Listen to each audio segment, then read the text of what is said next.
السلام علیکم ورحمۃ اللہ وبرکاتہ۔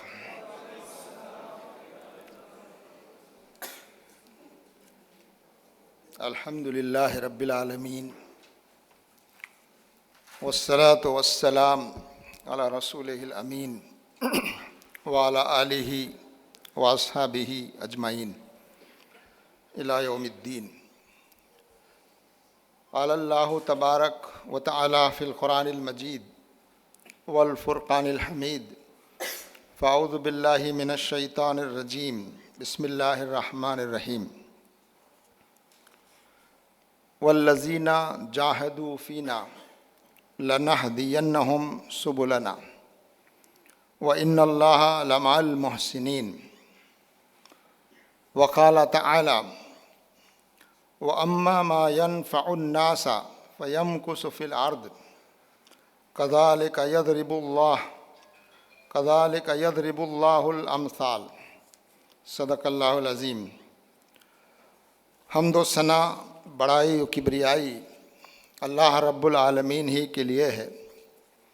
درود و سلام تمام انبیاء کرام پر، خصوصاً آخری نبی حضرت محمد مصطفیٰ صلی اللہ علیہ وسلم پر۔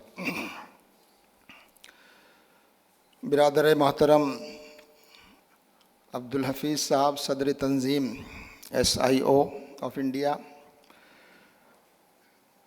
SIO مرکزی ٹیم کے دیگر ذمہ داران اور میرے سامنے موجود پورے ملک سے تشریف لائے ZSC کے منتخب ممبران، میں اپنی اس سعادت پر اللہ کا شکر ادا کرتا ہوں کہ آپ حضرات سے کچھ دیر بات چیت کا موقع حاصل ہو رہا ہے، اور بات چیت کے نتیجے میں یقیناً نہ صرف آپ کو بلکہ مجھے بھی بہت سے فائدے آپ سے اس بات چیت کے نتیجے میں انشاءاللہ حاصل ہوں گے۔ میں SIO کے ذمہ داران کا بھی شکریہ ادا کرنا چاہتا ہوں کہ یہ موقع فراہم کرنے میں انہوں نے اہم کردار ادا کیا، اور اس کوشش کی وجہ سے میں آپ حضرات کے سامنے موجود ہوں۔ SIO کا یہ 3 روزہ کیمپ، جس کو میں نے آپ کے پورے پروگرام کو بھی دیکھا ہے، اولو الالباب جس کا نام آپ نے دیا ہے، بہت خوبصورت اور معنی خیز ہے۔ جو عنوانات آپ نے شامل کیے ہیں، یقیناً اس سے اندازہ ہوتا ہے کہ ہمارے مرکزی ذمہ داران اس پوری SIO کے اس قافلے کو کس رخ پر آگے بڑھانا چاہتے ہیں، ان کی فکری اور عملی تربیت کس نہج پر کرنا چاہتے ہیں، اس سے اس ویژن کا بھی اندازہ ہوتا ہے۔ جو عنوانات آپ نے شامل کیے اس میں قرآن ہے، حدیث، اور اس سے متعلق جو مختلف فکری پہلو ہیں، اس کے اسلامک تھاٹ ہے، اسلامک ہسٹری ہے، اسلامک تھنکرز ہیں، اور ہمارے ماڈرن زمانے کے جو رہنما ہیں، فکری رہنما، انڈین سوسائٹی کے بارے میں، انڈین سوسائٹی میں جو رجحانات ہیں اس کے بارے میں، انڈین سوسائٹی کے سامنے جو چیلنجز ہے اس کے بارے میں،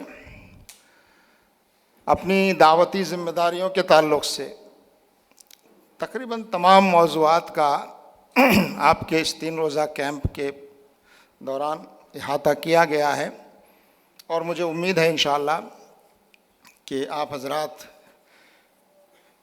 اس کیمپ سے ایک تحریک لے کر جائیں گے اپنے اندر، اپنے آپ کو بدلنے کی، اپنے آپ کو ایوولو کرنے کی، پروان چڑھانے کی، اور اپنے آپ کو اور اس تحریک کو اس منزل کی طرف بڑھانے میں ایک اہم کردار ادا کرنے کی تیاری انشاءاللہ تعالیٰ آپ کریں گے۔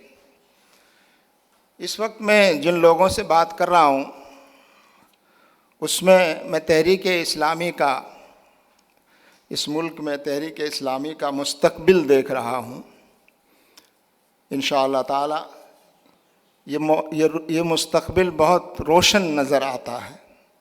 اللہ تعالیٰ اسے ہر خیر سے نوازے اور ہر شر سے اس کی حفاظت فرمائے۔ ابھی آپ کے صدر تنظیم نے بہت اہم باتیں اپنے اختتامی کلمات میں آپ کے سامنے پیش کی ہیں۔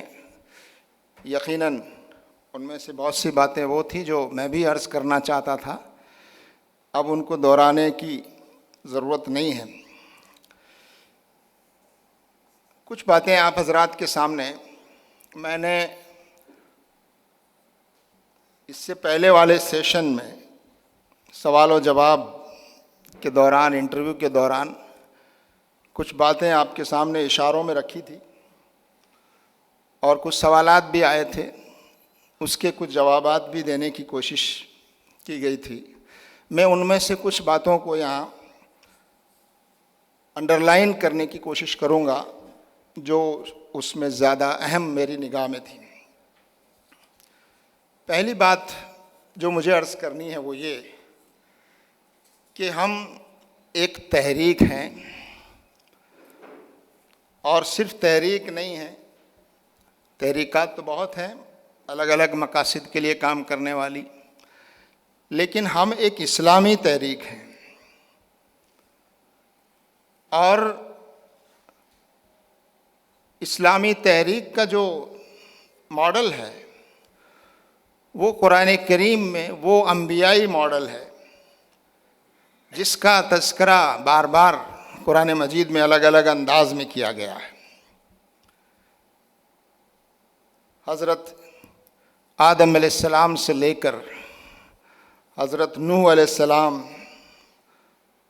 اور ان کی پوری دعوتی جد و جہد، اپنی قوم کے ساتھ ان کا مکالمہ، اپنی قوم سے ہونے والی مایوسی اور اپنی قوم کے لیے درد اور ہمدردی اور تڑپ، وہ آپ حضرت نوح علیہ السلام کی دعوت میں محسوس کریں گے۔ حضرت ابراہیم علیہ السلام نے کس طرح غور و فکر اور سوالات اور لوگوں کی جو بنیادی فکر ہے اس کو ابھارنے کی، کہ لوگ ریشنلی سوچیں، لوگ سائنٹیفکلی سوچیں، لوگ لاجیکلی سوچیں اور صحیح نتیجے پر پہنچنے کی کوشش کریں۔ حضرت موسیٰ علیہ السلام، حضرت عیسیٰ علیہ السلام اور بھی دیگر انبیاء کرام کے واقعات قرآن مجید میں ملتے ہیں۔ یہ تمام واقعات جو درج کیے گئے ہیں قرآن میں، یہ اسی لیے ہیں کہ ان تمام واقعات سے ہماری رہنمائی، ہم کو رہنمائی ملتی ہے۔ الگ الگ دور میں انبیاء کرام نے کس طرح اسلامی تحریک کو آگے بڑھایا اور کس طرح انہوں نے اپنے دور کے جو ایشوز تھے ان کو کیسے ایڈریس کیا، اور جو حالات ان کے سامنے آئے ان حالات کو کیسے انہوں نے فیس کیا، اور کس طرح اللہ کی مدد آئی اور کس طرح کامیابی اور کامرانی حاصل ہوئی حق کے ماننے والوں کو۔ وہ تمام چیزیں ہم قرآن میں اچھی طرح دیکھ سکتے ہیں، اور جتنا گہرائی سے آپ مطالعہ کریں گے آپ اتنا زیادہ آج کے حالات میں ان سے نتیجہ اور رہنمائی حاصل کر سکتے ہیں۔ تو میں جو بات عرض کر رہا تھا وہ یہ کہ ہم ایک اسلامی تحریک ہیں اور ہمارا طریقہ انبیائی طریقہ ہے، اور ہمارے لیے ایک نمونہ اور ماڈل آخری نبی حضرت محمد مصطفیٰ صلی اللہ علیہ وسلم کی سیرت اور آپ کا طریقہ ہے۔ وہ ہمارے سامنے ایک لیٹسٹ ماڈل ہے، انبیاء کرام میں سب سے لیٹسٹ اور سب سے آخری اور مکمل نمونہ جن کی سیرت میں رکھا گیا وہ حضور اکرم صلی اللہ علیہ وسلم۔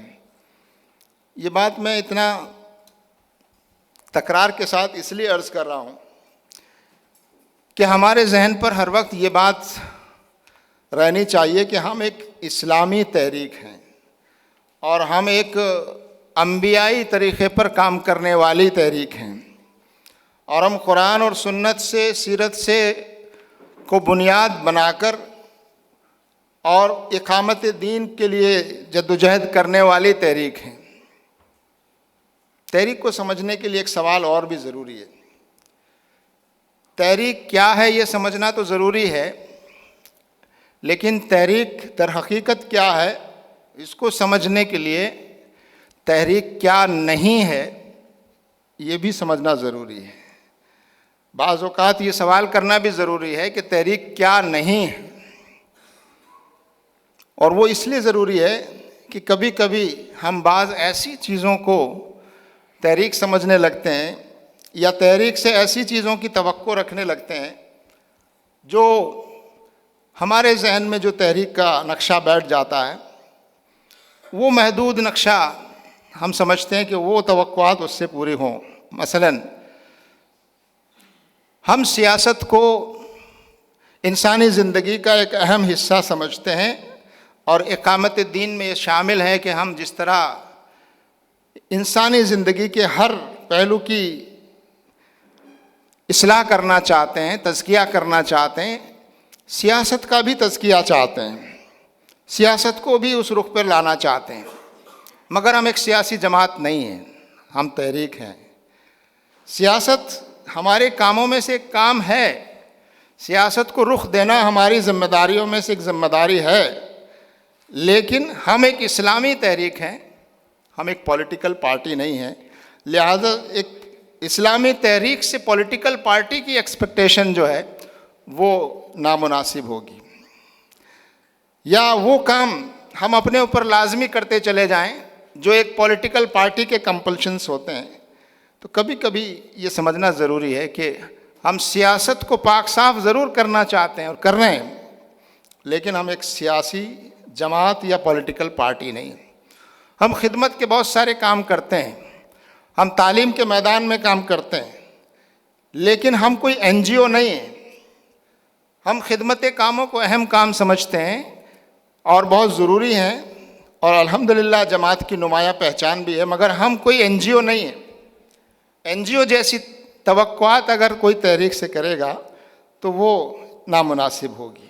اسی طرح ہم تعلیم کو اہمیت دیتے ہیں، تعلیمی اداروں میں کام کرتے ہیں، تعلیم میں تبدیلی لانا چاہتے ہیں، لیکن ہم کوئی صرف تعلیم کے لیے کام کرنے والا ادارہ یا انسٹیٹیوشن نہیں ہے۔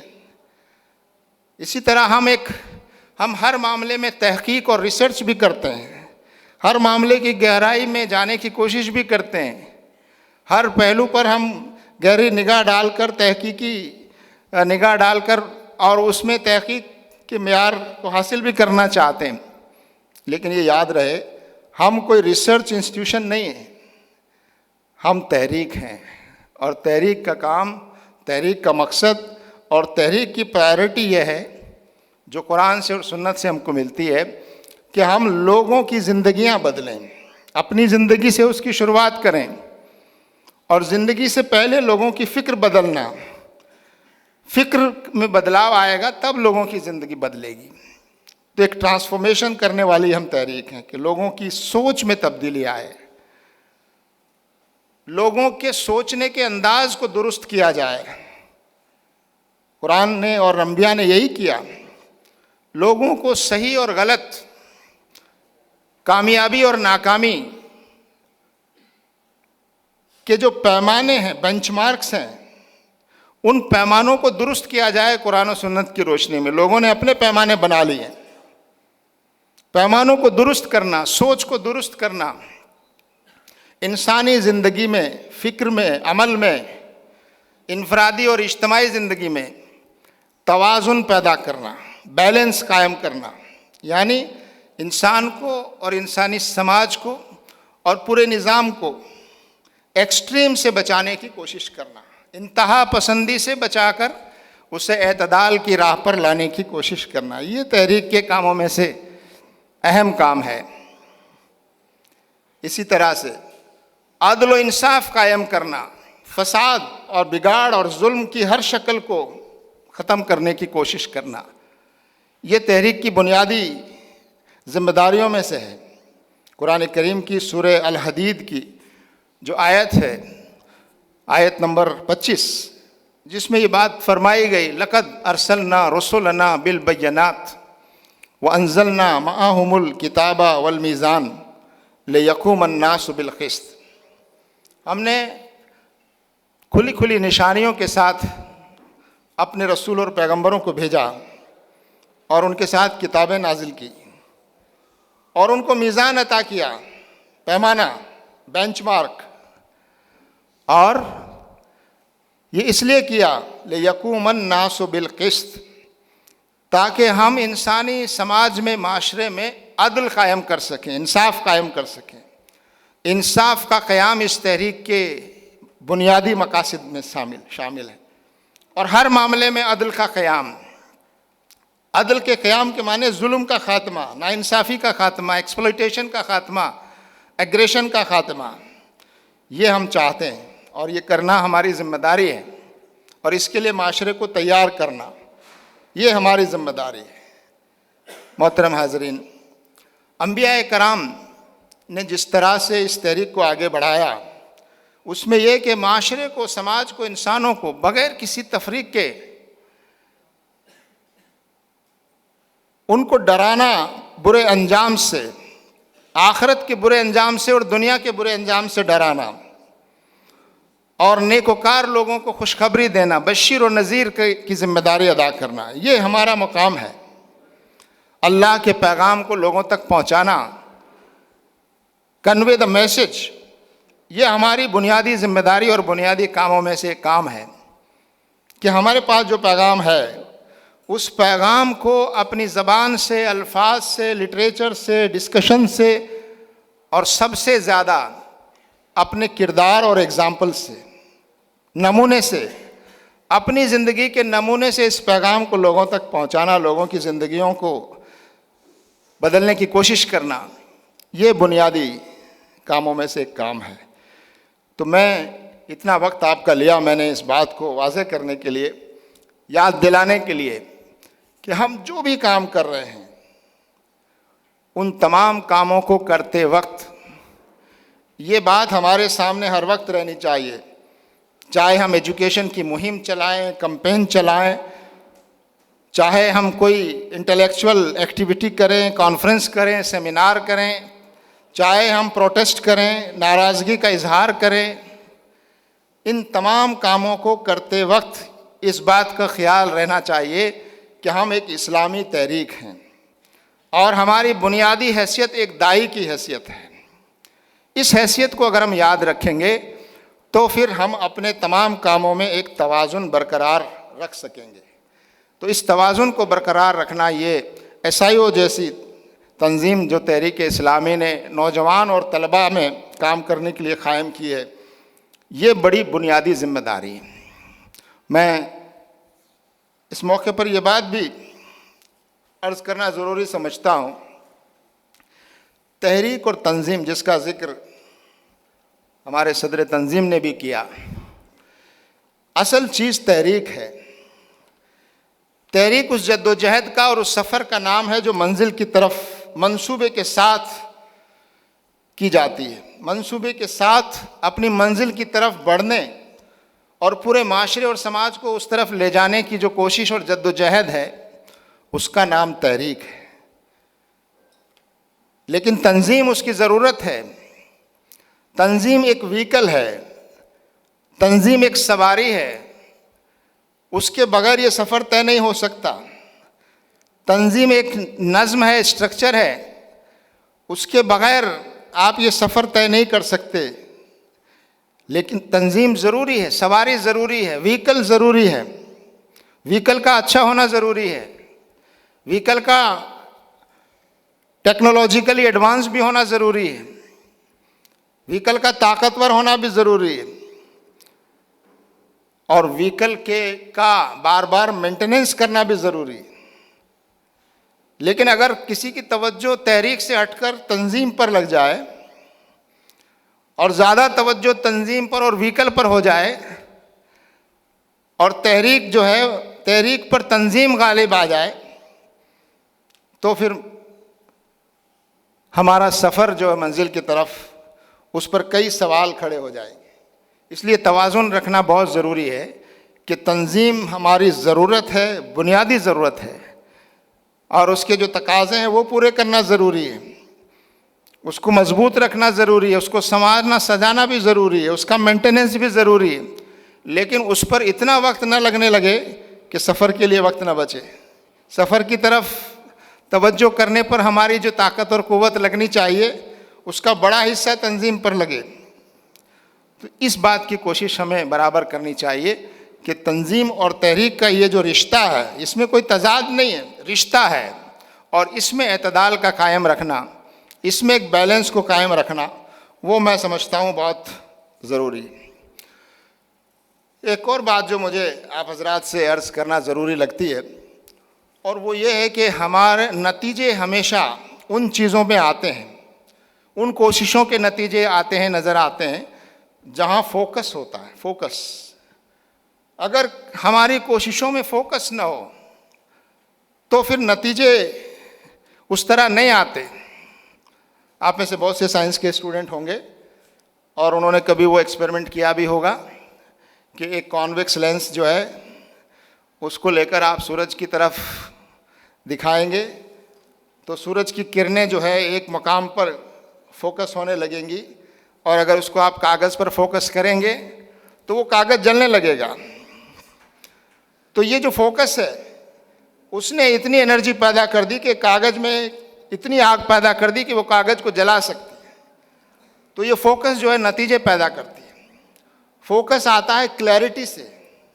ہمارے کاموں میں کلیئرٹی ہونی چاہیے، اور اس کا اہم پہلو تنظیموں میں یہ ہوتا ہے کہ ہمارا جو دائرہ کار ہے، ہمارا جو فطری دائرہ کار ہے، ہمارا جو دستوری دائرہ کار ہے، اس پر ہمارا فوکس رہے، اس میں ڈسٹریکشن نہ آئے، ہماری انرجی ادھر ادھر زیادہ ڈسٹریکٹ نہ ہو، ڈائیورٹ نہ ہو. جس طرح سورج کی کرنیں ایک جگہ پر جمتی ہیں تو وہ نتیجہ دیتی ہیں، تو اسی طرح SIO کے لیے ہم سمجھتے ہیں طلباء، نوجوان، کیمپس، ایجوکیشن اور اس سے متعلق جو چیزیں ہیں ان پر ہمارا فوکس زیادہ ہو، اور وہ فوکس ہمارا اتنا ہو کہ وہاں ہم نتیجہ حاصل کر سکیں. اور دوسری چیزیں بھی بہت اہم ہو سکتی ہیں، لیکن وہ دیکھنا یہ ہے کہ وہ آپ کے فطری دائرہ کار میں کتنی آتی ہیں اور اس پر کتنی توجہ کی ضرورت ہے. اس میں ایک توازن برقرار رکھنا، یہ میں سمجھتا ہوں آج کے زمانے میں بہت ضروری ہے. اور ایک انفرادی طور پر ہم بات کریں تو آج اپنی اصلاح اور اپنی تربیت کے سلسلے میں بھی جب ہم کوششیں کرتے ہیں تو وہاں بھی فوکس ہونا بہت ضروری ہے.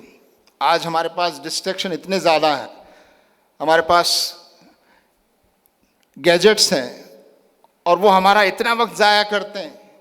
بہت سی اچھی چیزیں بھی آپ اس سے کر سکتے ہیں، لیکن ایک بہت بڑا چیلنج یہ ہے کہ ہماری بہت ساری انرجی اور بہت سارا وقت ان گیجٹس میں جاتا ہے.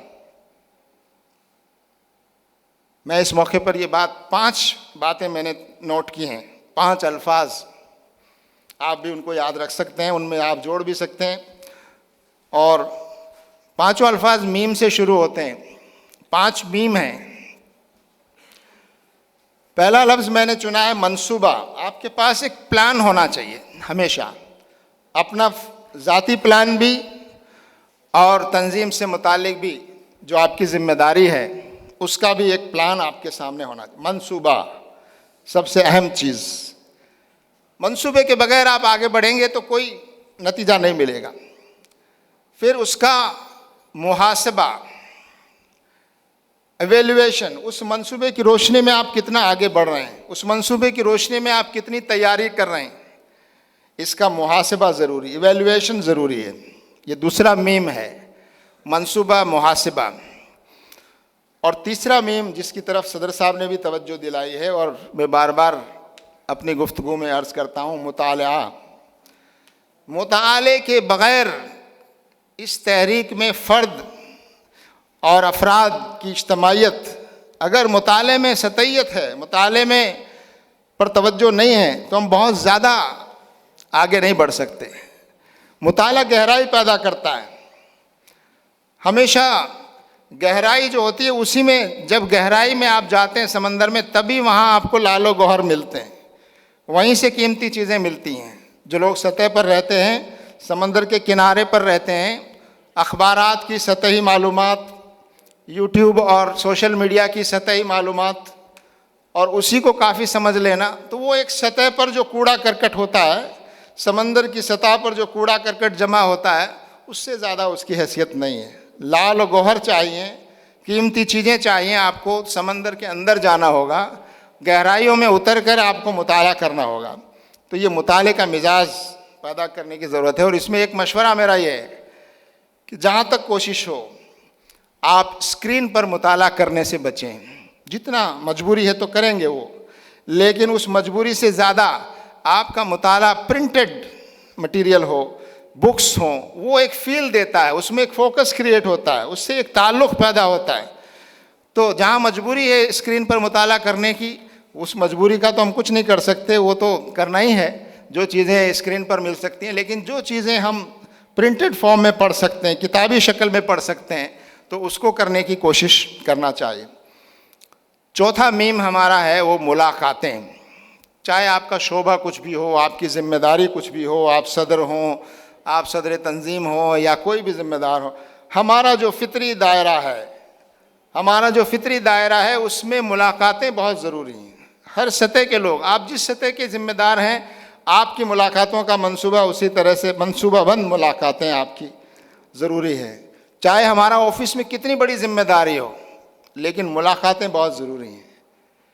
میں نے بھی اپنے کاموں کو جو ڈیوائیڈ کیا ہے، چاہے میں جب قیم جماعت تھا تب بھی فرسٹ ہاف جو تھا وہ ہمارا آفس میں گزرتا تھا، یعنی ظہر تک کا جو وقت ہے وہ پورا ٹیبل ورک، پیپر ورک، اور اس کے بعد سیکنڈ ہاف ہمارا میدان میں ہوتا تھا.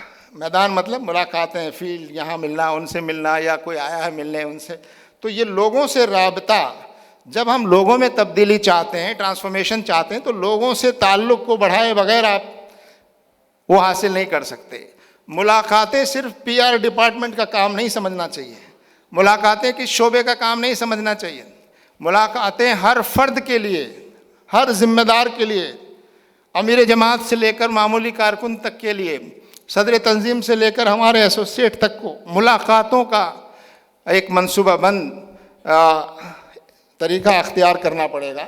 تو یہ ملاقاتیں جو ہے یہ چوتھا میم ہے. پانچواں ایک میم اور ہے، وہ ہے مناجات. اللہ سے دعائیں، اللہ سے تعلق. ایک داعی کے لیے، اللہ کے دین کی اقامت کرنے والے، جدوجہد کرنے والے مجاہد کے لیے اللہ سے تعلق کا پیدا ہونا، اللہ سے تعلق کو بہتر سے بہتر کرنے کی کوشش کرنا، اور دعائیں کرنا، اپنے کام میں بہتری کی، اپنے کمیوں کی طرف نگاہ ڈالنا.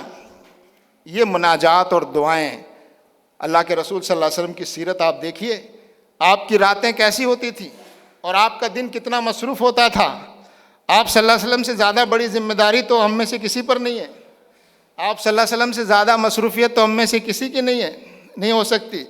لیکن آپ کا دن مصروفیتوں سے بھرا ہوا، جد و جہد سے بھرا ہوا، اور آپ کی راتیں اللہ کے ساتھ تعلق، گریہ وزاری اور اللہ کے ساتھ مناجات. یہ تعلق جب تک ہمارا مضبوط نہیں ہوگا، ہم اپنے دوسرے کاموں میں بھی برکت نہیں دیکھ پائیں گے. میں انہی چند باتوں پر اکتفا کرتے ہوئے اللہ تعالیٰ سے دعا کرتا ہوں کہ اللہ تبارک و تعالیٰ آپ کو اس تحریک کے لیے ایک بہت قیمتی ایسٹ بنائے، اور آپ حضرات اپنے اپنے جگہ پر، اپنی تیاری پر، اپنی شخصیت کو پروان چڑھانے پر، اور اپنے آس پاس کے ماحول کو بہتر کرنے پر ہم سب توجہ کریں۔ وآخر دعوانا ان الحمد للہ رب العالمین۔ السلام علیکم ورحمۃ اللہ وبرکاتہ۔